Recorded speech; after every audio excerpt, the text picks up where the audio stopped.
Welcome back to the train room, everyone. Today we have a very special locomotive. This is the Mantua 040 Camelback at Strasburg Railroad number 4. And it also included that caboose, Strasburg Railroad number 10. This was sort of a special release by Mantua. I believe the year this was released was 1992, and rumor has it only about 200 or 250 of these were ever made, so they are kind of hard to come by, and I think the only place they actually sold these was at the model train shop they had at the Strasburg Railroad back then. I've also included here the more conventional release. This is the Reading Camelback number 1147. This was introduced by Mantua in 1986, and it was the first new locomotive in Mantua's reconfiguration of the company. So this is the one that's a lot more popular. There was a lot more of these that were released, but the Strasburg Camelback one is sort of like the most desired of all camelbacks. But the Reading Camelback is definitely up there. It's pretty much the only camelback that you can get in HO scale. Aside from Mantua, really you have to go after brass ones, because other than that they're pretty hard to come by. There are a couple differences between the two, even though they're pretty much the same locomotive. One example would be that the Strasburg one came with a caboose and the regular version did not. Also, looking at the front here, I know the screen's kind of washed out at the moment, but right there's enough to show you that the Camelback from Strasburg came with a number plate, but the standard version did not. At least I was hoping that Mantua would have maybe painted a number on there, but I guess at the time they did not have any interest. But you know, if you want to add a number plate on there, definitely go for it. It would make it a little bit nicer, but it doesn't look too bad. It's just a little bit strange to see a rectangular box on the front of it with nothing there. With the Mantua Strasburg one, that one has a number plate over the rectangular box. So it's really nice, and it's legible that you can actually see Strasburg Railroad number 4 on it. It's pretty much accurate to what the actual number plate was on the Camelback when it was in operation at Strasburg. Another difference, and this one's a lot bigger, is the packaging. Here it is for the Reading Camelback. This is the standard Mantua packaging, at least from the mid-1980s. This is, it's pretty good for its day, but to be honest with you, it doesn't protect the locomotive that well. I've said that about Mantua locomotive packagings before. It's got, hard styrofoam in there, but the thing is that there's a thin layer here, and if the locomotive was brand new, then it had extra shrink wrap around the styrofoam.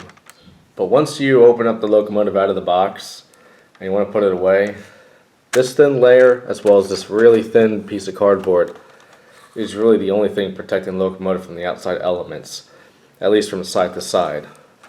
On the ends though, it's a bit more solid, but to be honest with you, if you really want to protect your locomotive, I'd probably recommend something a bit more solid. But that's pretty much it though for that. For the Strasburg one, it comes in a much more distinct packaging. It's got the emblem on there. Now, what makes it interesting is this was custom painted by Sarbin Hobby Company.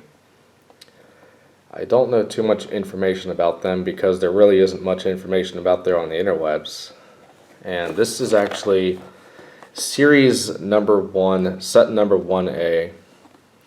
And I wonder how far they were willing to go into the series. Was the entire series just supposed to be Strasburg Railroad stuff? Was it just supposed to be series 1? I really don't know, because the only other set that I've ever seen was series number 1, set 2A, I think. That one was also Strasburg Railroad, but it was N scale and it consisted of 3 coaches. And as far as I know, those are the only 2 I've ever seen released. Maybe it was released way back then as well. So this is a little nicer of a box, and I'm not sure if that was when the locomotive was made or when it was sold, but that either way is a long time ago. This time it has a little bit softer foam packaging to it.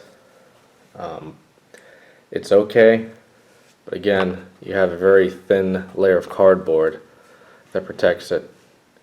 This is it's a little bit more durable, but overall it's not going to safely keep the engine from absolutely everything, but it's okay. Still though, you know, protecting a locomotive in foam is kind of a double-edged sword. It's soft, it's easy to get the locomotive in and out of it, but foam over time on a painted locomotive, they don't correlate very well. But yeah, that's a very cool difference. I am really surprised for such a limited quantity that they had such a special box like that. So I don't know if these actually costed more than the standard Camelbacks back in the day, but today that's a lot different of a story. There are a couple obvious inaccuracies the model has compared to the prototype, but for such a limited quantity, I'm fine with Mantua basically repainting their standard Camelback. Overall, it's a nice model. These are die-cast metal, has traction tire on it, so these are solid pullers. For 1986, they're smooth. They're not the quietest runners. They have open, exposed worm gear. But for their day, these are really nice models. They're not the smoothest compared to today's models. But for an 040, they definitely pull their weight.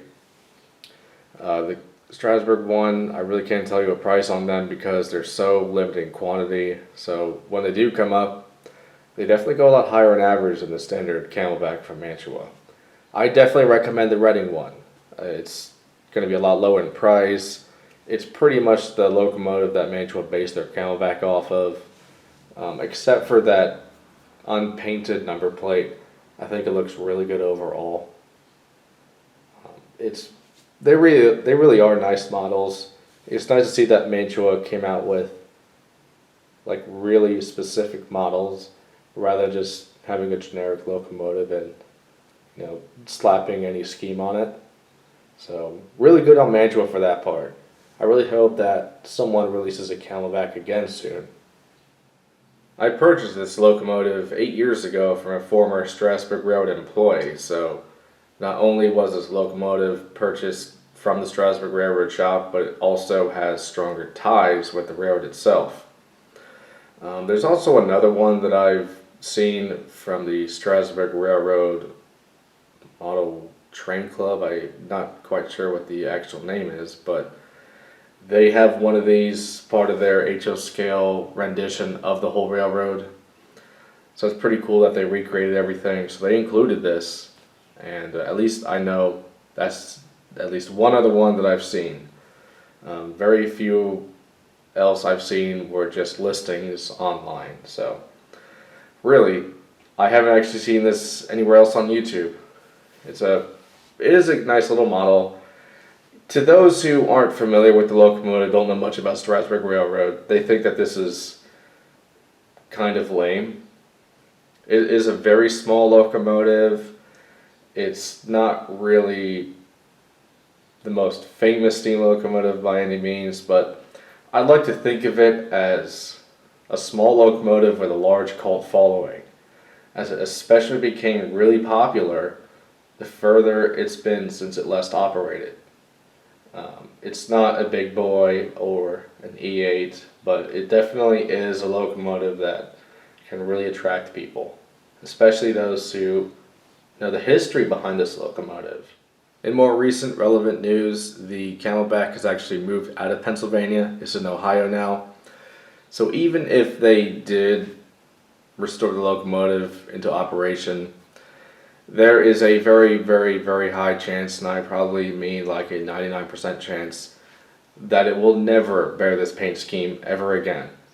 It will only exist in past photographs and this model itself. So that's what makes it all the more rare. Now overall, this is a really nice little model. It's not the most accurate model. It's not the smoothest model, but for 1986 standards, this is a really nice model. It's definitely holds a candle to its own. And for those who are really big fans of the Strasburg Railroad and are part of the cult following of the Camelback, I'd recommend it. But, like I said, I don't know what's a good price for these. It really varies, and you're going to be paying a lot more just because of this paint scheme. I mean, maybe the caboose adds more value to it, but really, you are getting what is basically a 1986 DC worm gear model. It is die-cast metal, and it is a reliable locomotive, but that's what you're really paying for the paint scheme. So that's just something to keep in mind. Anyway, thank you very much for listening to me. Now let's see this locomotive in operation.